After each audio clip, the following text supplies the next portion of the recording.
Surveillance footage from a quick trip on Clarkson Road shows a police officer walking calmly out of a store with a cup of coffee in hand. Seconds later, that same officer is seen dropping the cup, drawing his weapon, and firing at a man who hadn't even moved from his spot. The official report would later claim the officer feared for his life, but when the full footage surfaced, that version of events started to fall apart.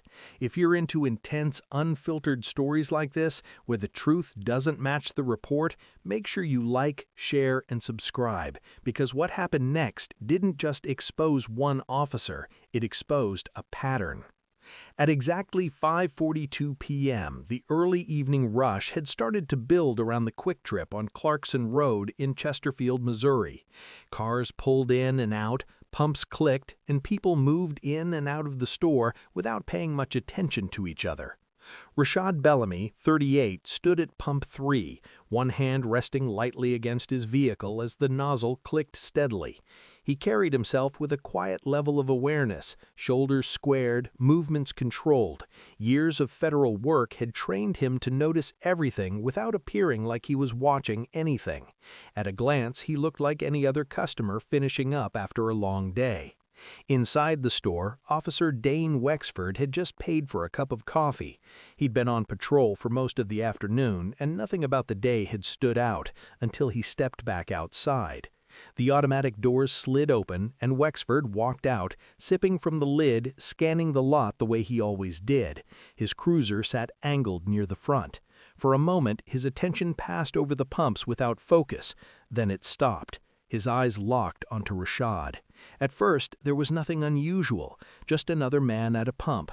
But as Wexford moved closer to his cruiser, his posture changed. His pace slowed. His gaze sharpened. That's when he saw it. A firearm, partially visible, tucked at Rashad's waist. Wexford didn't pause to assess. He didn't step back. He didn't call out calmly. Instead, his entire demeanor shifted in an instant. Tight, aggressive, already assuming control. He dropped the coffee.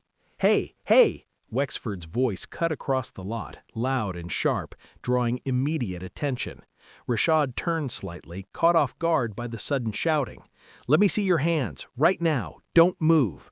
There was no introduction, no question, no attempt to understand. Rashad's hands instinctively came up, his voice steady but confused. "Officer, I'm not—" "Don't reach for anything," Wexford snapped, already pulling his weapon free. His tone wasn't just urgent, it was hostile, like he had already decided what he was looking at.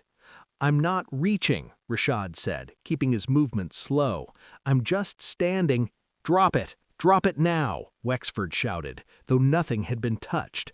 A nearby customer froze mid-step. Another turned, watching. Rashad didn't move from his spot. His hands stayed visible. "Listen to me," he said, controlled, trying to slow the moment down. "You don't need to—" The shot cracked through the air before he could finish. Rashad's body jerked as the round struck his shoulder, sending him stumbling back against the side of his car. For a split second, everything went still, and then the shouting started.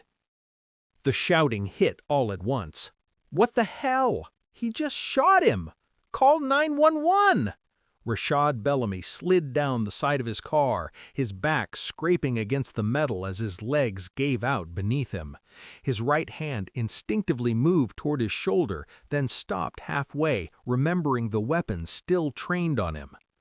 "Don't touch it," Officer Dane Wexford barked, stepping forward aggressively, gun still raised and locked on Rashad's chest. "Keep your hands where I can see them." Rashad's breathing tightened, pain setting in fast, but his hands lifted again, shaking now. "I'm not reaching," he said through clenched teeth. "You shot me." "I said don't move," Wexford cut him off, voice louder than it needed to be, sharp, commanding, and already defensive. He wasn't backing off. If anything, he was doubling down. A woman near the next pump, Talia Monroe, stared in disbelief, her phone halfway raised but not yet recording. "He didn't even do anything," she muttered, more to herself than anyone else. Wexford didn't look at her. His focus stayed locked on Rashad, like the situation hadn't changed at all.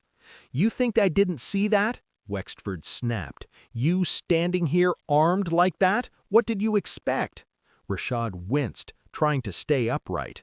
I wasn't threatening you. I was pumping gas. Yeah? Wexford shot back. That's what you all say. The words hung there, brief but clear enough that the tone behind them didn't need explaining. Talia's expression shifted immediately. Now she raised her phone fully. "Sir, he had his hands up the whole time," she called out, louder this time. "You didn't even talk to him first." "Ma'am, stay out of this," Wexford snapped without turning. "This is a police matter." Rashad exhaled slowly, trying to stay focused despite the pain radiating through his shoulder. Blood was starting to soak into his shirt, darkening the fabric. "You need to call this in," he said, voice controlled but strained. "Now." "It's already handled," Wexford replied quickly, though he hadn't reached for his radio. That hesitation didn't go unnoticed. "You haven't even called it," Talia said under her breath, now clearly recording.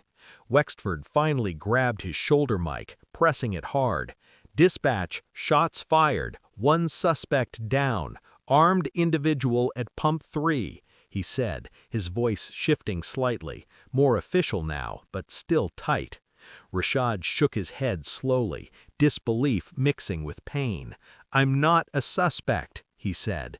"You didn't even ask me anything." Wexford ignored that. "Subject had a visible firearm, failed to comply with commands." That part wasn't true, and at least 3 people standing there knew it. Talia stepped a little closer, careful but firm. "He complied," she said, louder now. "He had his hands up the whole time."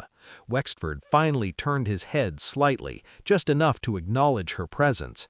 His expression was cold, irritated, not concerned. "You didn't see everything," he said flatly. "I saw enough," she replied.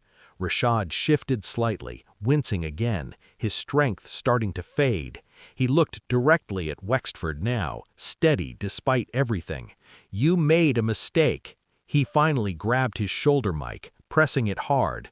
"Dispatch, shots fired, one suspect down, armed individual at pump 3, he said, his voice shifting slightly, more official now, but still tight.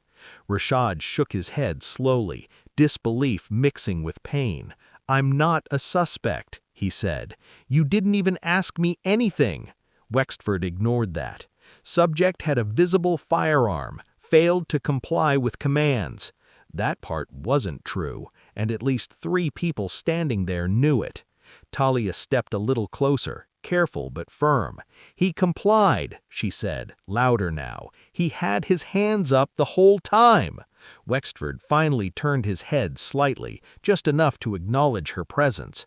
His expression was cold, irritated, not concerned.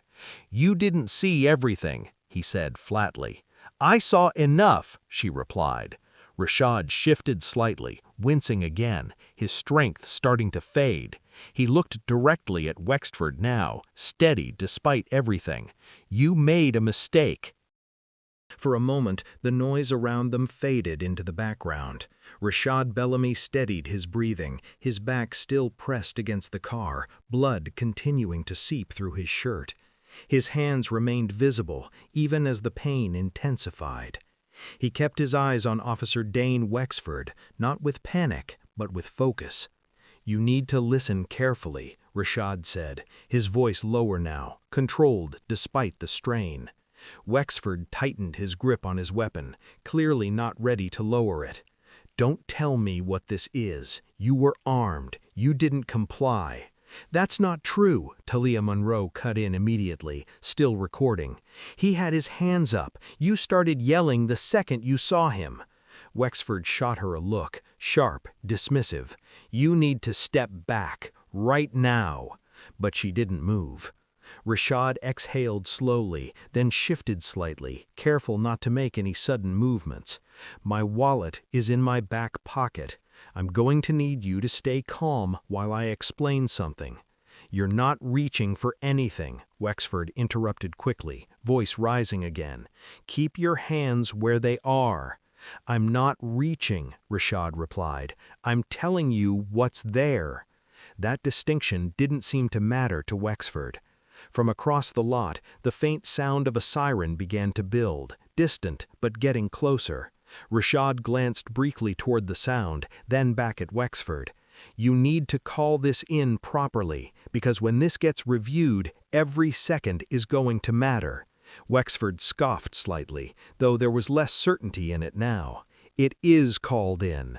"No," Rashad said, firmer this time. "Not like this." That pause came back again, short but noticeable. Then Rashad spoke clearly, each word deliberate. "My name is Rashad Bellamy. I'm a federal agent." The words landed. Talia's eyes widened slightly behind her phone. Wexford didn't lower his weapon, but something in his posture shifted just enough to show hesitation.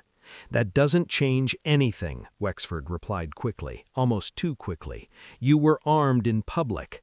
"I'm authorized to be," Rashad cut in, still controlled, "and I never reached for it, not once." The sirens were louder now.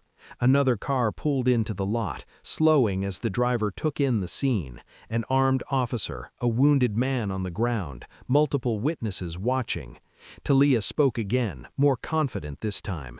"He told you he wasn't reaching. You didn't even give him time." Wexford's jaw tightened. "You don't know what I saw." "Then say it, because we're all standing here and it didn't look like a threat." That hit a nerve. Wexford shifted his stance slightly, adjusting his grip, but still not lowering the weapon. "He had a gun," he said, more forcefully now. "That's enough." "No," Rashad said, meeting his eyes directly. "It's not." The first patrol unit pulled in fast, tires crunching slightly as it stopped near the pumps.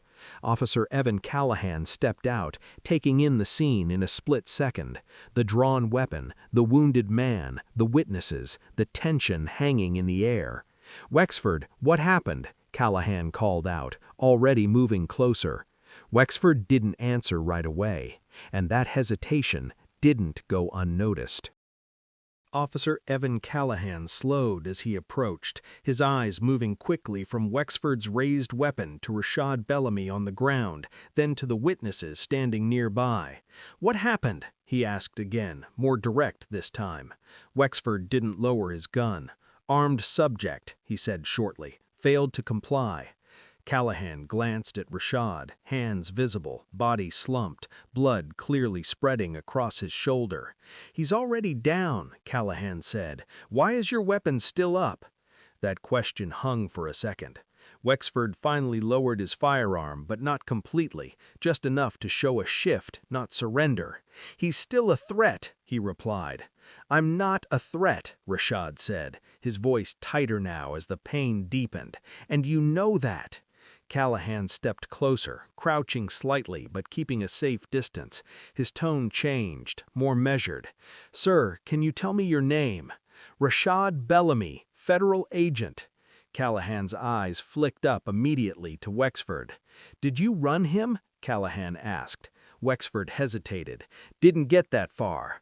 That answer landed badly. "You fired before you even identified him?" Callahan pressed. "He had a weapon out in the open," Wexford shot back, irritation creeping in again. "I'm not waiting to find out what he's planning." From behind them, Talia Monroe stepped closer, phone still recording everything. "He wasn't planning anything," she said. "He was standing there. You walked up and started yelling." Callahan glanced briefly at her, then back to Wexford. "How many commands did you give?" Wexford didn't answer right away.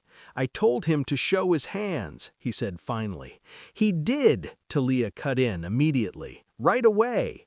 Callahan looked back at Rashad. His hands were still raised slightly, trembling now from both pain and fatigue. "You armed legally?" Callahan asked. "Yes," Rashad said. "Credentials are in my back pocket. I told him that." Callahan exhaled slowly, processing. Behind them, another patrol unit pulled in. The situation was drawing attention fast, more people watching now, some recording, others just standing frozen. Wexford shifted his stance again, clearly uncomfortable with how the scene was turning. "You're all acting like I didn't have a reason," he said, voice rising. "He had a gun out in the open." "It wasn't out," Rashad interrupted. "It was secured." "That's not how it looked," Wexford snapped. Callahan stood up now, his focus narrowing. "Did he reach for it?" he asked. Wexford didn't respond. "Did he make any movement toward you?" Another pause. Talia stepped forward again, voice firm. "No, he didn't." The silence that followed was heavier than anything said out loud. Callahan turned his head slightly, scanning the area, the pumps, the store entrance, the corners of the building. "Cameras," he said quietly. "This whole place is covered." That landed differently. Wexford's expression tightened, but he said nothing. Callahan looked back at him, more direct now. "We're going to need to review everything."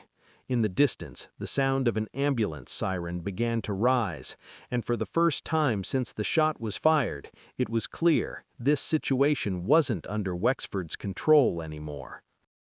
The ambulance pulled in fast, cutting through the tension with flashing lights and the sharp hiss of brakes.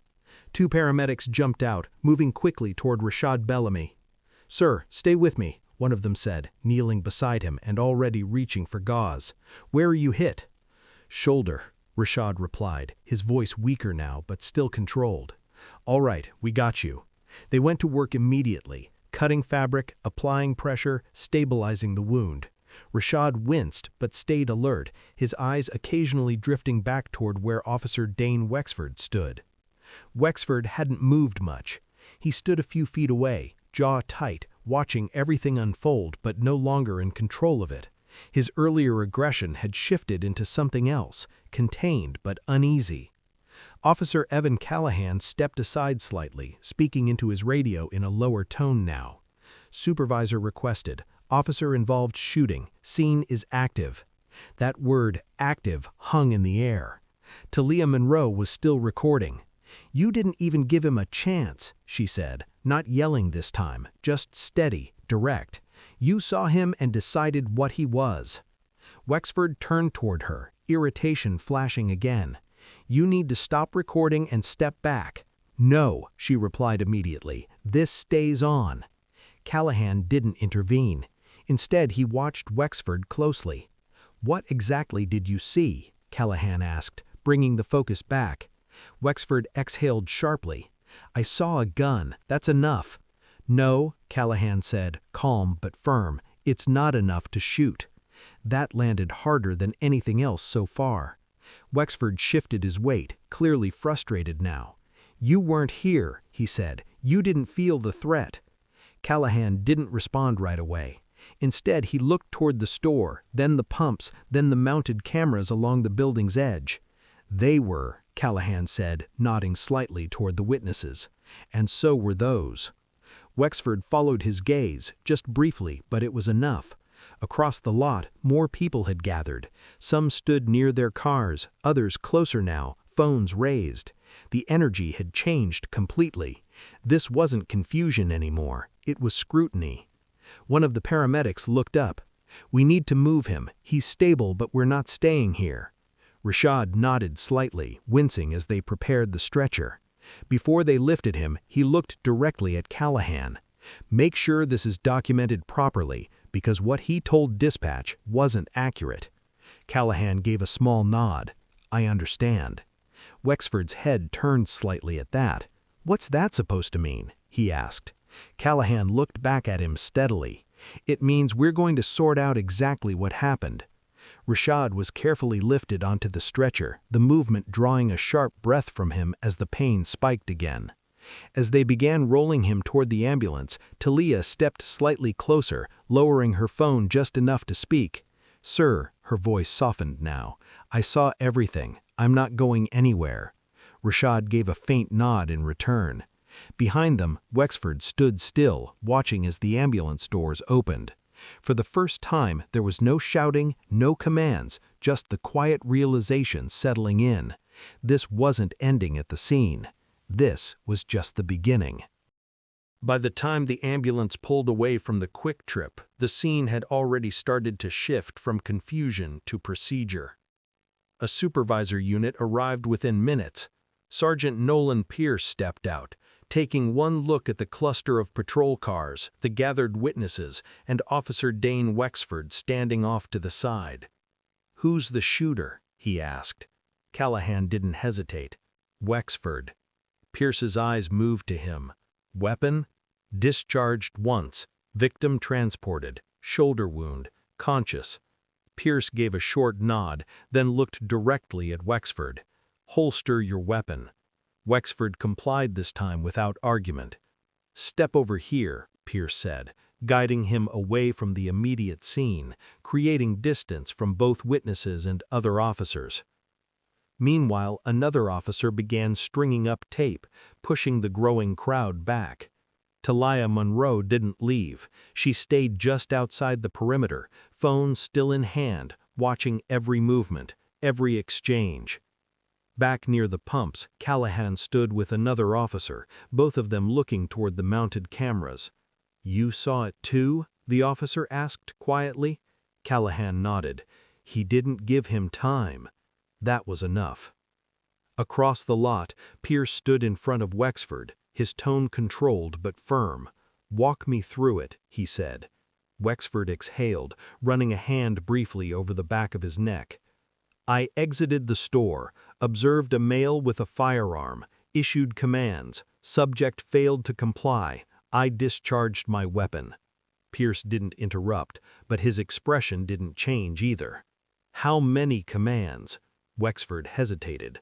"Multiple." Pierce held his gaze. "Be specific." Another pause. "I told him to show his hands," Wexford said. Pierce nodded slightly. "And?" Wexford didn't answer right away. From across the lot, Talia's voice carried just enough to be heard. "He had his hands up." Pierce's eyes shifted briefly toward her, then back to Wexford. "Is that accurate?" he asked. Wexford's jaw tightened. "She's not law enforcement."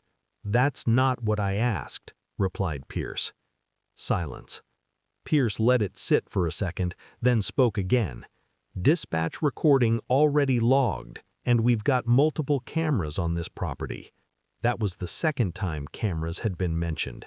This time, it carried more weight. Wexford shifted slightly. "I acted on a threat," he said, more defensive now. "I'm not waiting to get shot." Pierce's tone didn't rise. "No one said you should, but we are going to determine if there was an actual threat." Behind them, another unit pulled in, unmarked.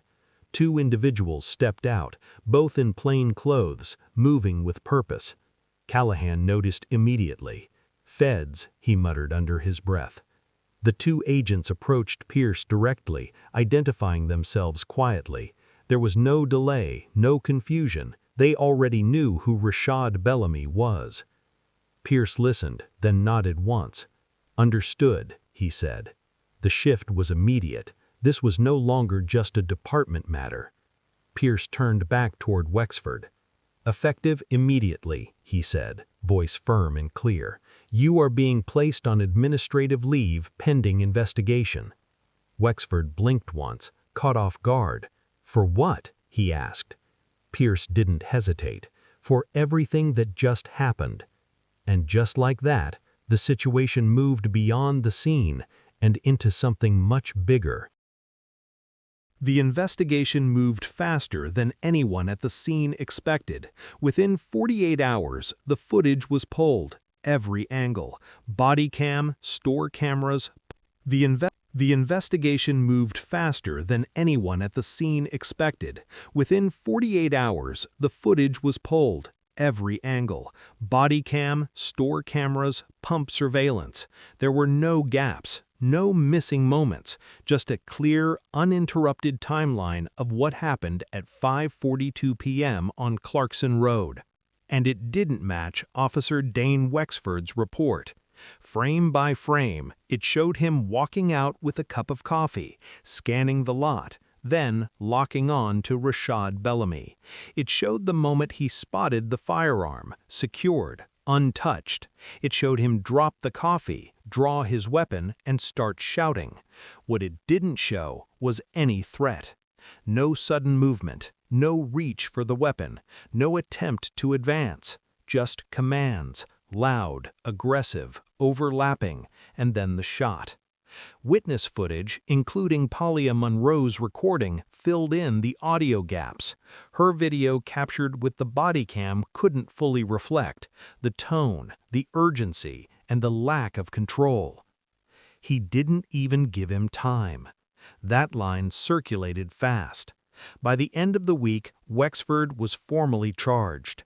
Reckless endangerment, aggravated assault, official misconduct. The department released a statement carefully worded, acknowledging serious procedural failures. But by then, the footage had spread beyond local coverage. The case wasn't staying in Chesterfield. Rashad Bellamy survived. The round had passed through his shoulder without hitting anything vital, but recovery took time. Even from a hospital bed, he gave a short statement, measured, direct. He wasn't a misunderstanding, it was a decision. The trial began months later. Inside the courtroom, the same footage played again, but this time there was no radio chatter, no chaos, just silence as the jury watched every second. The prosecution, led by Marielle Knox, didn't raise her voice. She didn't need to. She made a choice before he had information, and someone else paid for it. Wexford's defense leaned on fear, on the presence of a firearm, on uncertainty, on the idea that hesitation could cost an officer his life. But the footage didn't support that. Even Callahan's testimony held steady. He didn't give him time, he said under oath. That detail stayed consistent from the scene to the courtroom. After deliberation, the jury returned, guilty on all major counts. Wexford stood still as the verdict was read, his expression fixed, but the outcome already clear. At sentencing, the judge didn't stretch it out. Authority does not replace judgment, he said, and in this case, it failed completely. 23 years. Just like that, it was over. But not forgotten. Because what happened in that gas station parking lot wasn't just about one moment. It was about how quickly a situation can escalate when assumptions replace facts, and how every second gets remembered. If you want more unfiltered stories like this, where the footage tells the truth and the reports don't, make sure you subscribe, because the next case might be even harder to watch.